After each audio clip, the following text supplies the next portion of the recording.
welcome to another video on the Shed to Home channel. A slightly different video to the usual ones that we've been putting out. If you're new to the channel, welcome. And if you don't know what those videos are about, they mainly consist of our home renovation project of our abandoned Swedish house that we live in. And we're doing up at the same time. One of the things I like to do as a bit of a hobby really is to make things for the house, for the home, and rather than just go to the shop and buy stuff, I'd like to do things myself. So in this video, one of the things that I wanted to try out is to make my own little bedside table light. So this is my nightstand or bedside table in the bedroom. And this is a homemade light fixture bedside table lamp that I've been put together using very simple materials, and I think it cost me all in about £15 or 15 euros thereabout. So in this video we're gonna show you how I made it, and hopefully gives you guys an opportunity to make one yourself if you fancy one of these. So let's take a step back and wind back a few days as to where it started making this light. Enjoy!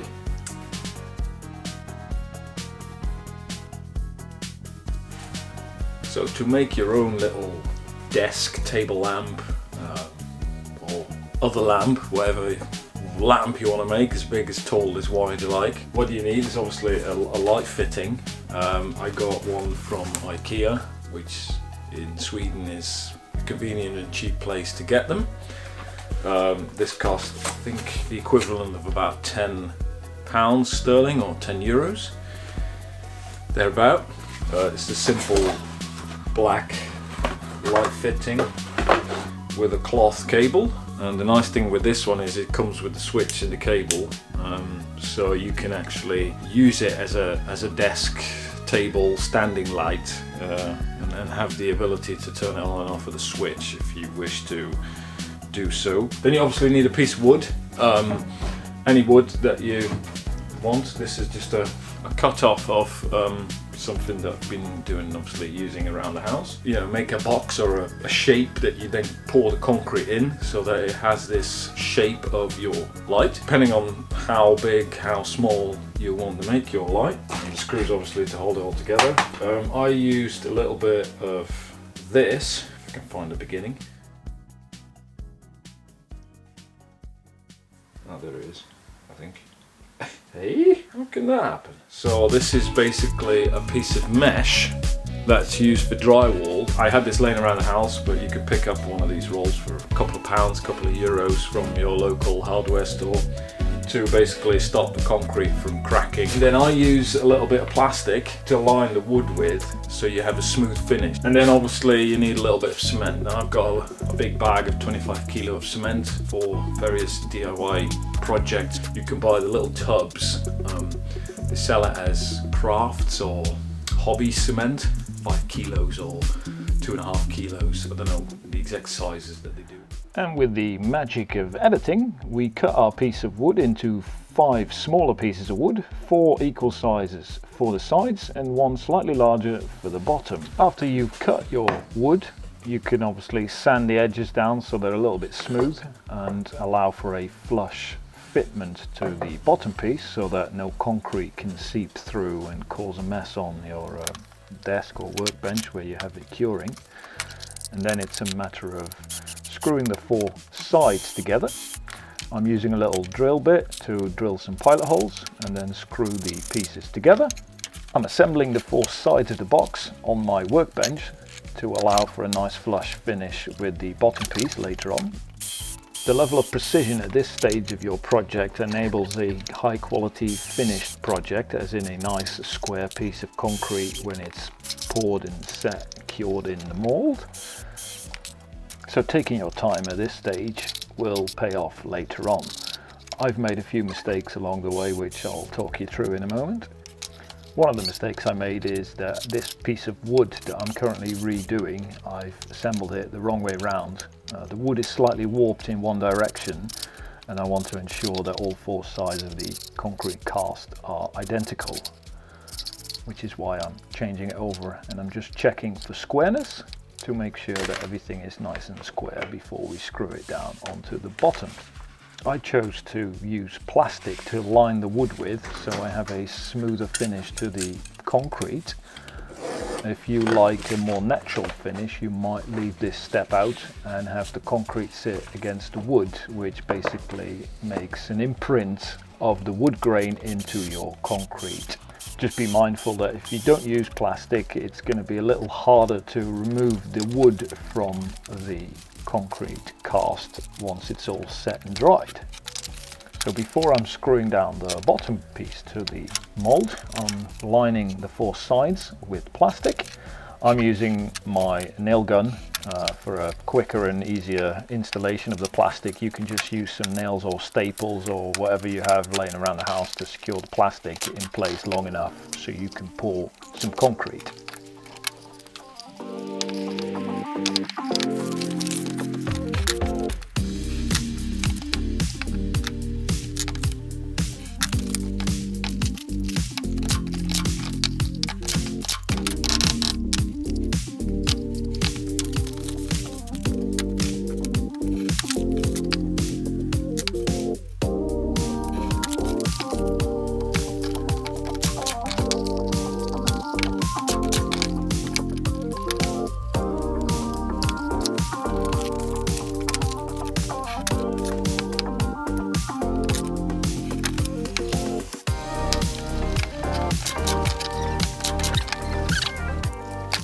And then once you've finished with all four sides, it's time to put the bottom on. So I'm just using a square piece of plastic and screw the bottom piece onto the sides using 4 screws.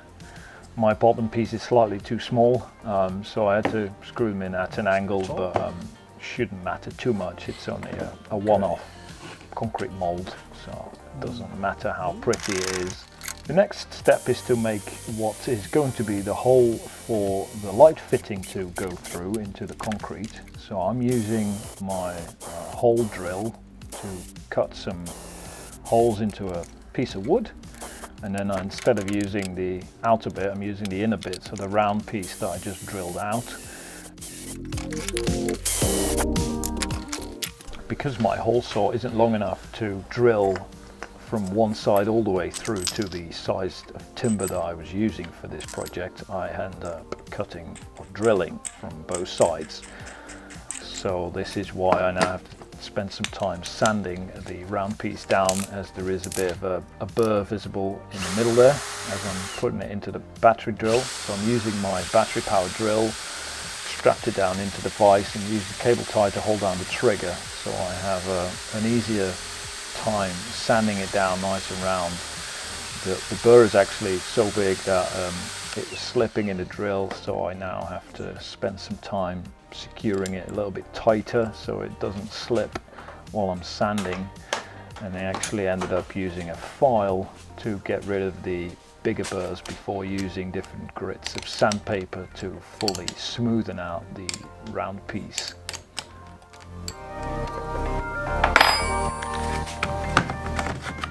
Using wood to make the inner piece or the hole inside the concrete was one of the mistakes I made. I probably should have gone for a bit of PVC pipe, which you can find in the hardware store in the plumber's section.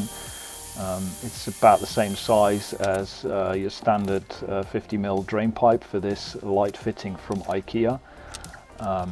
So with hindsight, I probably should have gone with a bit of PVC. It would have been a lot quicker and easier, and it would have been a lot less stressful to make it nice and smooth and straight.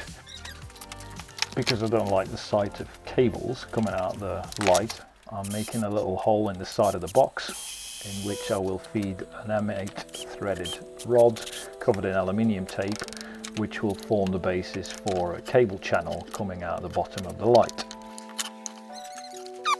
And then this is what the finished article looks like, the box in which I will pour the concrete. With hindsight, as I said before, I should have gone with a PVC insert in the middle instead of trying to mimic the light fixture one-on-one in the middle there. Spend a lot of time on it. I'll show you in a minute why that was a silly idea.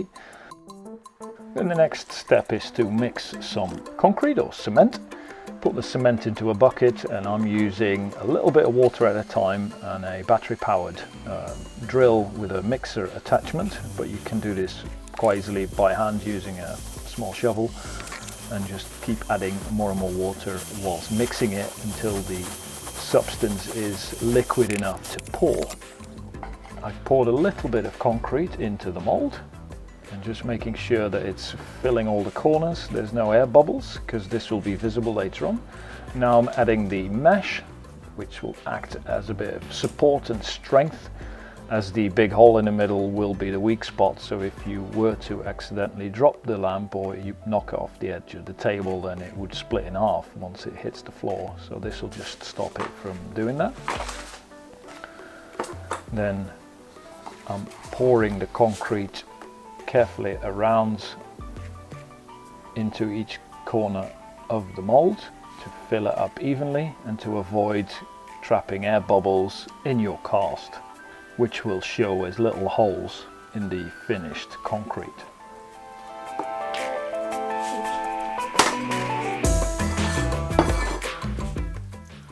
I'm just ensuring here that the concrete is evenly distributed inside the mold. It's filling up all the space around the center especially. Again, I should have used plastic instead of wood because the water of the concrete is sucking into the wood and drying the center quicker than the rest of it, which was a mistake, as I already mentioned. And by tapping and shaking the mold, I'm ensuring that the concrete is obviously filled everywhere. There's no air bubbles, and we have a nice finish end product.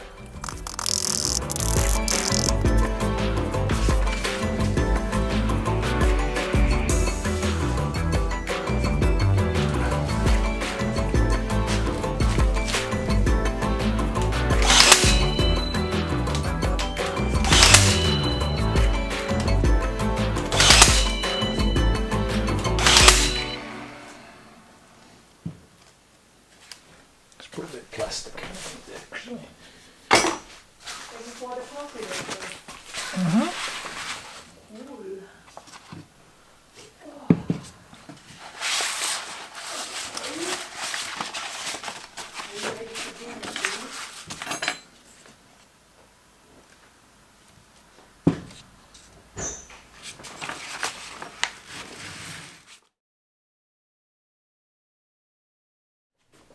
So it's been curing for 3 days now.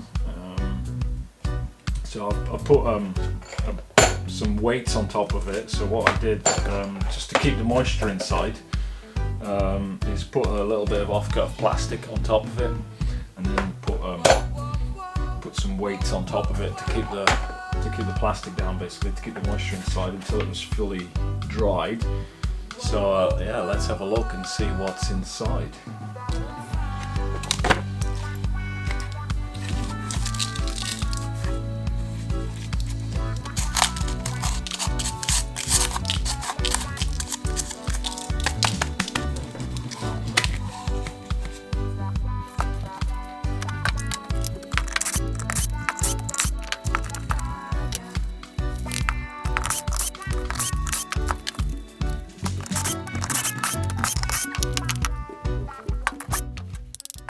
Because I spilled some concrete over the center, I can't get to the screw head to undo the middle, so I've spent quite a bit of time now trying to get the concrete out of the screw head in the middle. So if you do this yourself, make sure you maybe put a little bit of tape or something over the center, or just don't spill on it like I did.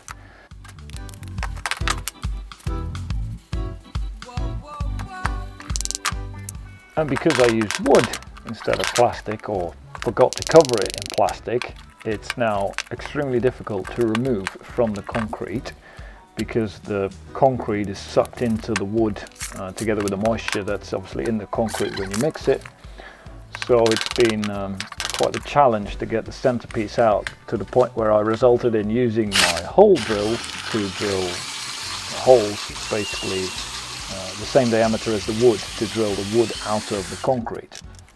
Again, I had to do this from both sides because my hole saw or hole drill isn't long enough.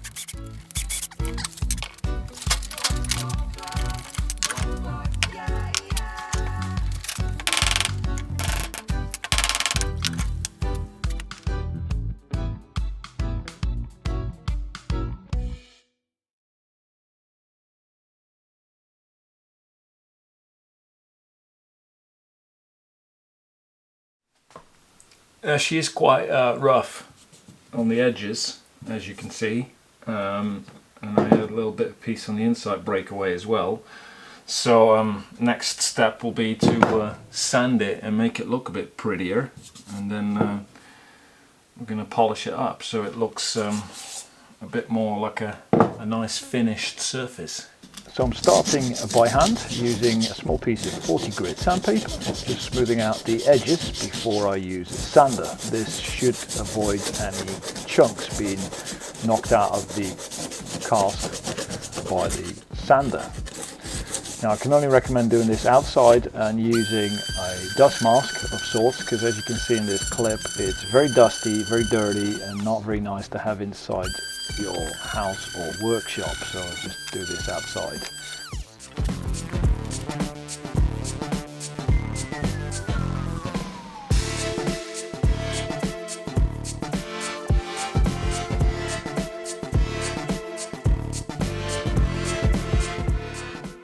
Now after you've shapen the piece into what's basically a nice square with smooth surfaces, you then swap to ever finer grids.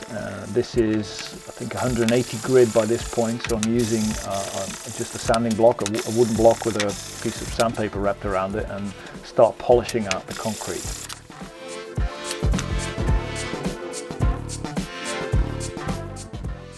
After quite a while of sanding with ever finer grit sandpaper, this is what you end up with. It's not perfect, there's a few blemishes, as in the little hole at the top there where there was an air bubble, which unfortunately appeared after sanding away a bit at the top to square it out. And then on the sides it's not 100% perfect, but for a first attempt I think it's not bad. The concrete appears a bit dark in these shots, as I used water to clean up all the dust before I glued the light fixture in place using some strong multi-purpose adhesive. I went for a black colour, but you can choose different colours. And to finish the piece I added 4 little silicone bumpers at the bottom to act as little feet for the light to sit on so it doesn't damage the surface.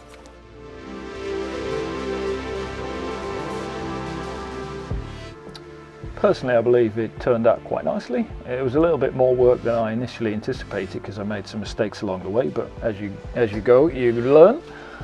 I think it's a nice addition to our bedroom. I think it matches well with the nightstand it sits on, which is something that I've made a couple of years ago, which is made out of reclaimed pallet wood. Also the 3D effect feature wall in the background makes it match and fit in quite nicely with the grey tones of the room. I hope you like this video. Give it a thumbs up if you do. If you like to see more of these sorts of videos where I'm doing slightly different things other than house renovations, give it a thumbs up if you do. Let me know in the comments below what you think, and then we'll see you in one of our next videos. Goodbye.